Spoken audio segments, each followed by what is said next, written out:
guys, I'm Shanita and welcome back to my channel. আজকে আমরা চলে এসেছি শিলিগুড়ির গ্র্যান্ড ট্রেড ফেয়ারে। এটাকে কিন্তু একটা ইন্টারন্যাশনাল ট্রেড ফেয়ার বলা যেতে পারে, কারণ এখানে কিন্তু বিভিন্ন জায়গা থেকে বিভিন্ন দেশের দোকান কিন্তু এখানে দেওয়া হয়েছিল। তো মেলাটা কিন্তু ভীষণ সুন্দর। এখানে এসেই আমরা পার হেড 20 রুপিস করে টিকিট কেটে নিয়েছি। এবারে আমাদের এন্ট্রি নেওয়ার পালা। তো অলরেডি আমরা এখান থেকে কিন্তু এবার এন্টার করছি ভেতরের দিকে যাওয়ার জন্য। এটা কিন্তু অনুষ্ঠিত হয়েছিল শিলিগুড়ির দাদাভাই স্পোর্টিং ক্লাবের যে মাঠটা আছে সেই মাঠের প্রাঙ্গণে। এই মেলাটা কিন্তু 10 তারিখ থেকে শুরু হয়েছে, একদম 20 তারিখ অবধি কিন্তু হবে। তাই এই 10 দিনের মধ্যে তোমরা যে কোনো একদিন গিয়ে অবশ্যই দেখে আসো। আর এখানে কিন্তু ভেরিয়াস টাইপস অফ আইটেম তোমরা পেয়ে যাবে। শুধু আইটেমই বলবো না, কারণ প্রচুর বাইরের বিভিন্ন ধরনের জিনিস তোমরা দেখতে পাবে, যেগুলো ভীষণ ইউনিক লেগেছে। সকলকে রিকোয়েস্ট করব অবশ্যই স্কিপ না করে পুরো ভিডিওটা দেখো, তোমরাও ভীষণ মজা পাবে। সন্ধে বাড়ার সাথে সাথেই কিন্তু মেলা ভীষণ জমজমাটি লাভ করেছিল। আর এখানে দেখতেই পাচ্ছ যে প্রচুর দোকানে কিন্তু ভিড়। আর তারই মধ্যে এই দোকানটা যেন মেলার আকর্ষণ কেড়েছিল, কারণ সকলে এখানে এসে প্রচুর সেলফি তুলছিল, ফটো তুলছিল, এই সমস্ত জিনিস। কারণ এই দোকানটাই সবথেকে বেশি কিন্তু গ্লসি লাগছিল ওখানের মধ্যে, আর ভীষণ অ্যাট্রাকটিভ লাগছিল।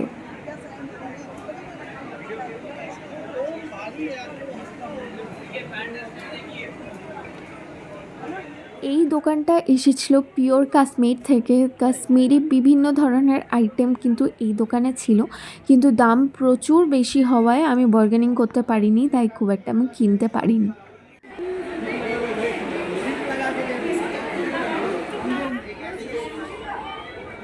আর মেলার ভিড়ের ব্যাপার নিয়ে তোমাদের আর কিছু বলতে হবে না, আমার ব্যাকগ্রাউন্ড শুনেই আশা করছি তোমরা অনেকটাই ধরে ফেলেছো।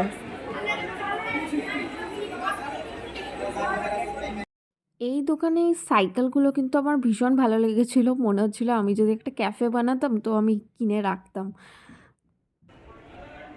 ইন্টারন্যাশনাল ট্রেড ফেয়ার বলতেই প্রথমেই আমাদের যেটা মাথায় আসে সেটা হলো কলকাতার কথা।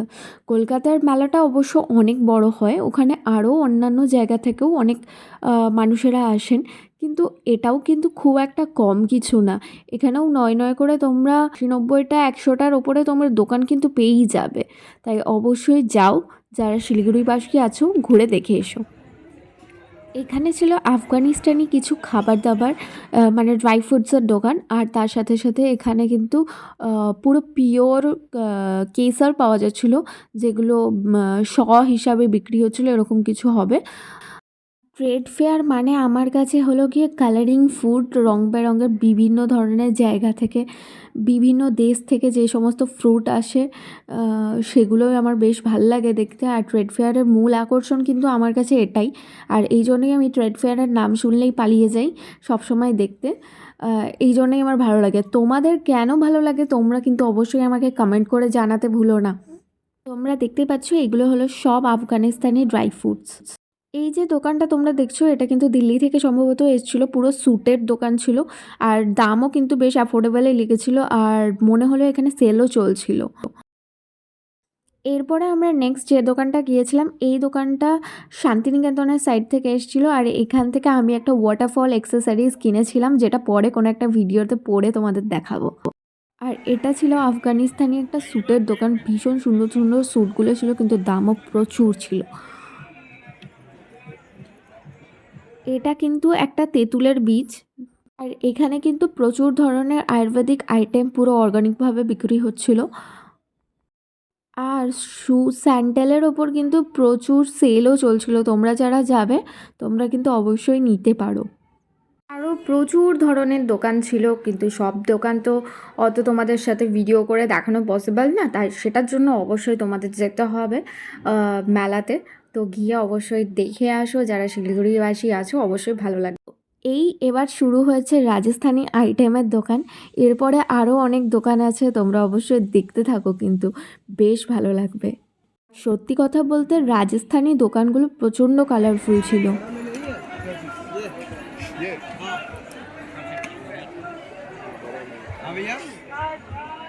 আর এটা ছিল রাজস্থানী বিভিন্ন মডেলের যে সমস্ত চুড়ি হয়, ওই সমস্ত ধরনের চুড়ি তোমরা এখানে পেয়ে যাবে।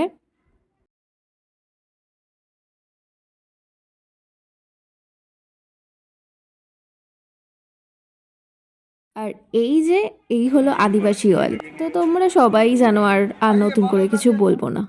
এবার আমরা চলে এসেছি নাগাল্যান্ডের বিভিন্ন আইটেম দেখতে। তো এই দোকানটা ছিল নাগাল্যান্ড স্পেশাল আইটেম।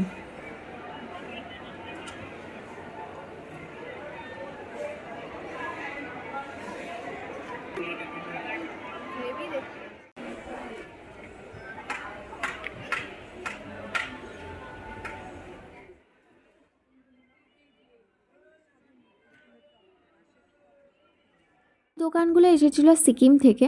তো সিকিমের বিভিন্ন ধরনের আইটেম, ট্র্যাডিশনাল ড্রেসেস এখানে কিন্তু পাওয়া যাচ্ছিল। আর শুধু এগুলোই নয়, প্রচুর ধরনের শল থেকে আরম্ভ করে বিভিন্ন আইটেম, ওয়ার্ম আইটেম কিন্তু পাওয়া যাচ্ছিল। মেলার ভিড় কিন্তু সন্ধ্যাবেলার সাথে সাথে অস্বাভাবিক বেড়ে যাচ্ছিলো, তোমরা বুঝতেই পারছো।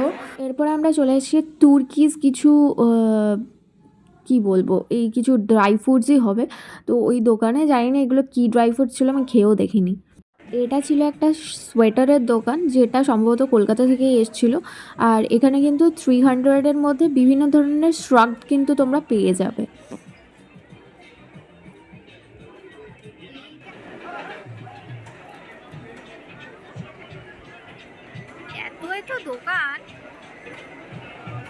এটাও ছিল একটা কাশ্মীরি দোকান, যেখানে কাশ্মীরি বিভিন্ন ধরনের যে শালের চুড়িদারের সেট সেগুলো বিক্রি হচ্ছিলো। এছাড়াও বিভিন্ন ধরনের শলও ছিল। এটাও একটা তুর্কিজ ড্রাই ফ্রুটস অ্যান্ড একটা মিষ্টির দোকান ছিল, ভীষণ সুন্দর, দেখতেই পাচ্ছ। ইভেন যে ছেলেটা বিক্রি করছিল ওকেও ভীষণ কিউট দেখতে ছিল, ওর সাথে অনেকক্ষণ গল্পও করেছি আমি গিয়ে। আর এই যে প্যাকেটে প্যাকেটটা দেখছো, এগুলো পুরো ড্রাই মিষ্টি ছিল, যেগুলো কিন্তু গিফট দেওয়ার জন্য খুবই ভালো। এবং শুধু এইগুলোর দোকানই নয়, এখানে প্রচুর ধরনের শাড়ি জামা কাপড়ের কিন্তু অসাধারণ দোকানের কালেকশন ছিল। আর এই ছিল মুখশুদ্ধির দোকান। বিশ্বাস করো, এই দোকান থেকে আমি একটা জিনিস কিনেছি, দুটো জিনিস, একটা না দুটো জিনিস, দুটো মশলার প্যাকেট কিনেছি, হেভি লেগেছিল। 250 করে দুটো দিচ্ছিল, একটা ভেজ আইটেম একটা নন ভেজ আইটেম। আর আমাকে যতবার রান্না করে দিচ্ছিল আমি ততবার খাচ্ছিলাম। একটা প্যাকেট কেন তাহলে 150।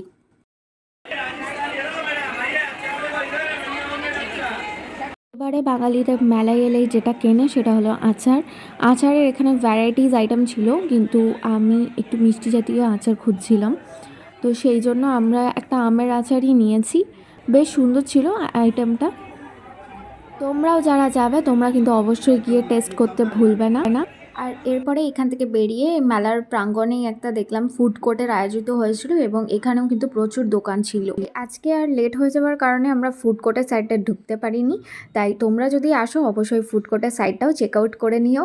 আর ওখানে কিন্তু প্রচুর দোকান ছিল। তো দেখা হচ্ছে নেক্সট কোনো একটা ব্লগ নিয়ে। টাটা।